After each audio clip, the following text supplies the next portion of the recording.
make one little comment about Dartmouth College, which was that my very, very first boyfriend, Robert, went to Dartmouth College, and now we're both gay.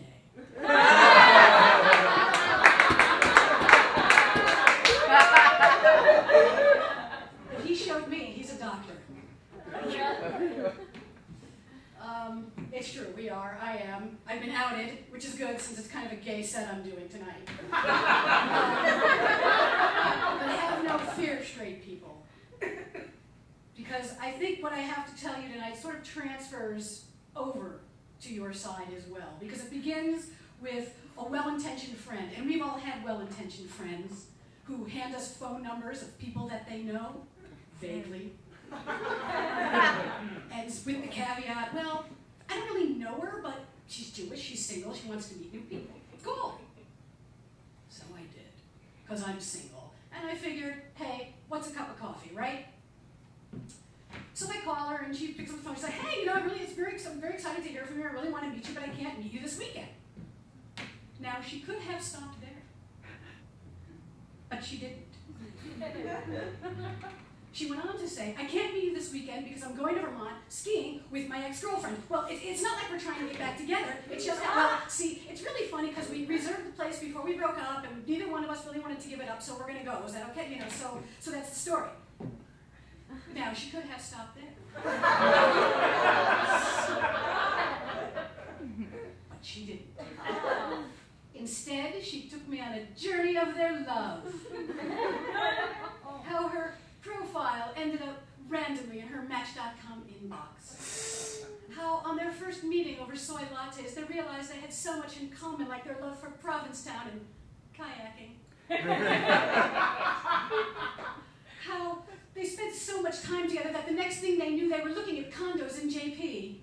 And so they decided, oh heck, let's buy one. And then they went to Angel right across the street and adopted a puppy.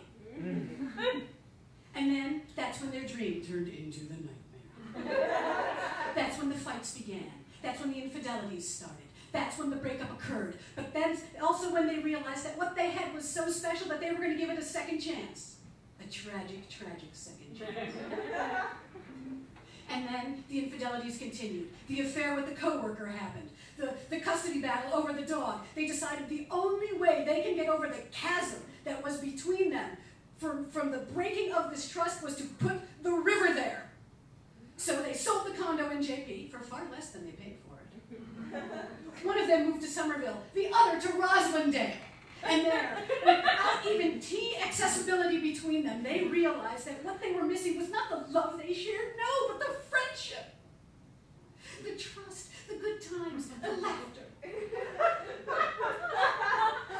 And so that's why they're going to Vermont together, because in order for both of them to be able to move on, to meet new people, and to perhaps even show up at one another's wedding, they were going to take this trip together and rebuild their foundation of friendship, and it was going to be so empowering. And then she says to me, so I hear you're a comedian. Where do you get your material? What do you say to that, you know, the life, you know?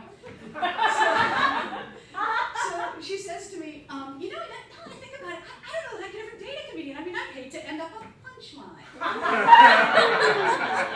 That did get me thinking a little bit. It got me thinking about, oh my God, what's it like to date a comedian? You know, I mean, I sleep with myself all the time, and I never buy myself dinner first, so I really got to thinking about it. And so what I've done to create for all of you, really, because some of you might be enamored of a comedian, some of you might be enamored of this one. I don't know, it's none of my business. But the point is, there are some guidelines you might want to follow when dating somebody who spills their guts on stage for a living. The first and very important thing is to try not to engage in hobbies or pastimes that are easy to ridicule. This would include, but not limited to, contra dancing,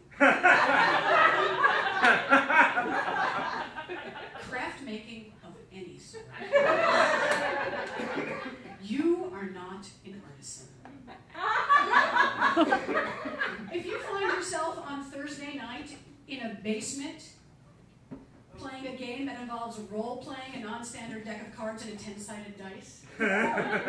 Any card-carrying comedian who did not actually play those games as a teenager will in fact make fun of you. So just bear these things in mind. Another very important factor to consider, fanny packs. Now, getting a little more specific here, this is Massachusetts. So for the love of God, if you're in a same-sex relationship, be out. I mean, if you've got a problem being referred to as my sweetheart, my girlfriend, my partner, my spouse, you know what? Skip the relationship, go to therapy. Go directly to therapy. Do not pass go. Do not write a check for $200 or whatever you're comfortable with. Just go to therapy. And speaking of therapy, chances are you are a therapist. Or your ex-girlfriend is a therapist. Or you are currently in treatment. Or you were in treatment. Or your college roommate has a master's in social work. Or perhaps you took a few classes in college. This is not an invitation to help me process why I make jokes. Some people just find shit funny. Now, let's say we're going down our little relationship road and hey, we hit a bump and it's time to break up. Fine. Two very important tips for the breakup. So that the breakup stays between us and not between us. Number one, do not withhold sex in order to get me to break up with you. Because passive aggression is the key to the house of ugly. And I won't change your name, Liz. And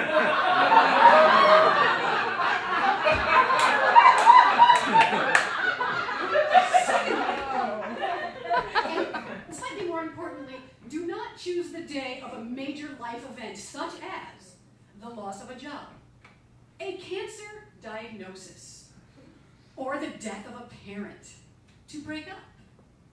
Because let me tell you, that material will last a lifetime.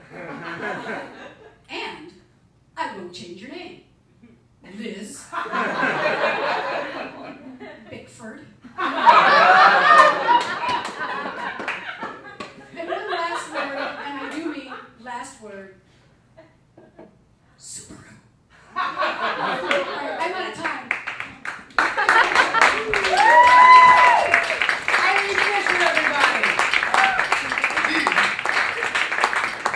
I wish you had told me that before I dated Liz Bickford.